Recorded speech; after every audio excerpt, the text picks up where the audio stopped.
Welcome to face master academy. ஆரத்தி பார்க்க போகிறோம்னா, அதிமுகவில் பார்த்திங்கன்னா செங்கோட்டையன் போன்ற தம்பிதுரை போன்ற சீனியர்கள் நிறைய பேர் இருந்தாலுமே எடப்பாடி பழனிசாமிக்கு முதலமைச்சர் பதவி பார்த்திங்கன்னா சுலபமாக சசிகலாவில் கிடச்சிச்சு. பட்டு மிகப்பெரிய ஒரு போட்டி இருந்துச்சு. செங்கோட்டையன் பார்த்திங்கன்னா தவிர்த்ததுக்கு பின்னாலேயும் பார்த்திங்கன்னா மிகப்பெரிய ஒரு விஷயம் இருக்குது. ஏன்னா செங்கோட்டையன் இப்போ முதலமைச்சர் ஆனால் கண்டிப்பாக அந்த காலகட்டத்தில் 2017 சசிகலா காலில் உழுவுற ஒரு சூழ்நிலை உருவாகும். ஸோ அது செங்கோட்டையன் பார்த்திங்கன்னா ஆதரவாளர்கள் விரும்பலை.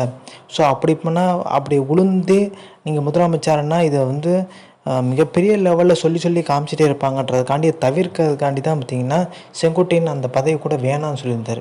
ஸோ தம்பிதுரைக்கும் பார்த்திங்கன்னா டெல்லி ஃபேஸாக இருக்கார். அவருக்கும் அந்த ஆசை இருந்துச்சு. பட் எடப்பாடி பழனிசாமிகிட்ட தான் பார்த்திங்கன்னா அந்த பதவி கிடைச்சாலுமே எடப்பாடி பழனிசாமி சசிகலாவுக்கு உண்மையாகவே இல்லை. சசிகலாவை தூக்கி எறிஞ்சார், டிடி தினகரன் தூக்கி எறிஞ்சார், ஓபிஎஸ்ஸை பார்த்திங்கன்னா ஆட்சி முடிஞ்சோன்னு தூக்கி எறிஞ்சார். இப்போ நிரந்தர போச்சுன்னா அம்மான்னு சொல்கிற ஜெயலலிதா அவங்க தான் மிகப்பெரிய லெவலில் அந்த கட்சியை கொண்டு போனாங்க. ஸோ எம்ஜிஆரோட ஜெயலலிதா தான் மிகப்பெரிய லெவலில் பார்த்திங்கன்னா செல்வாக்கு. ஸோ எதுக்கு நீங்கள் எம்ஜிஆர் கொஞ்சம் செல்வாக்கு கம்மியாக அந்த காலகட்டம் வேறு, ஜெயலலிதா ஃபேஸ் பண்ண காலகட்டம் வேறு. ஏன்னா எம்ஜிஆருக்கு பார்த்திங்கன்னா போட்டியாக இருந்தது காங்கிரஸ், திமுக. ஸோ இந்த மாதிரி ஒரு கட்சிகள் தான் போட்டியாக இருந்துச்சு.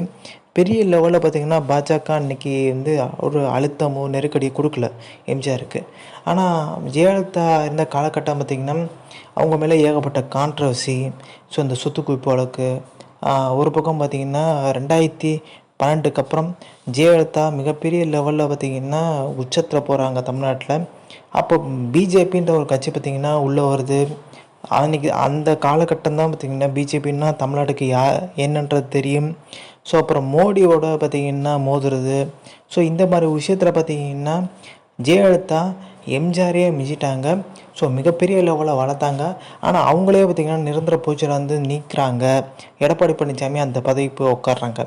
இப்போ இதில் என்ன சிக்கல்னு பார்த்திங்கன்னா எடப்பாடி பழனிசாமியோட எல்லாருமே ஓரணியில் இணைஞ்சாலுமே இந்த நிரந்தர போஸ்டரில் அம்மாவுக்கு தான்ன்ற மாதிரி ஒரு விஷயத்தை கொண்டு போகிறாங்க. ஏன்னா போஸ்டர்ன்றது பார்த்திங்கன்னா அதிமுகவில் மிக பெரிய உயர் பதவி, அதிகாரமிக்க பதவி. இன்னொரு விஷயம் என்ன பார்த்திங்கன்னா அதுக்கு பதிலாக வேறு பேர் சொல்லி கூட இப்போ அதனால தான் ஒருங்கிணைப்பாளர் இணை ஒருங்கிணைப்பாளர் பதவியெல்லாம் உருவாக்கப்பட்டுச்சு. அதனால தான் ஓபிஎஸ் என்ன சொல்கிறாரு, நிரந்தர போச்சுனா அம்மாவை தான் கை காமிச்சிட்டு இப்போ அவங்களே நீக்கிறாங்கன்ற மாதிரி ஒரு பாயிண்ட் எடுத்துகிட்டு போகிறாரு. ஸோ இதுக்கப்புறம் பார்த்திங்கன்னா யாராச்சும் சசிகலாவோ ஓபிஎஸோ கைப்பற்றினா அந்த பேரை யூஸ் பண்ணுறதுக்கான வாய்ப்பு இல்லை. அப்படி யூஸ் பண்ணாங்கன்னா அதுவே அவங்களுக்கு பின்னாடி ஏற்படுத்த வாய்ப்பு இருக்குது. இப்போ எடப்பாடி பழனிசாமி பொதுச்செயலாளர் இருந்தாலுமே இந்த பொதுச்செயலாளர் ஆனதுக்கு முக்கியமான காரணம் ஓபிஎஸோட வழக்குகள்னு சொல்கிறாங்க. எல்லா வழக்குலையும் ஓபிஎஸ் தோத்தானது தான் மிகப்பெரிய லெவலில் பின்னாடி இன்றைக்கு வரைக்கும் சந்திச்சிட்ருக்காரு. அந்த மாதிரி ஆர்டிஐ தகவல் போட்ட புகழேந்தி பரபரப்பெல்லாம் சொல்லியிருக்காரு. ஸோ இந்த இன்ஃபர்மேஷன் பிடிச்ச like share subscribe. Thanks for வாட்சிங்.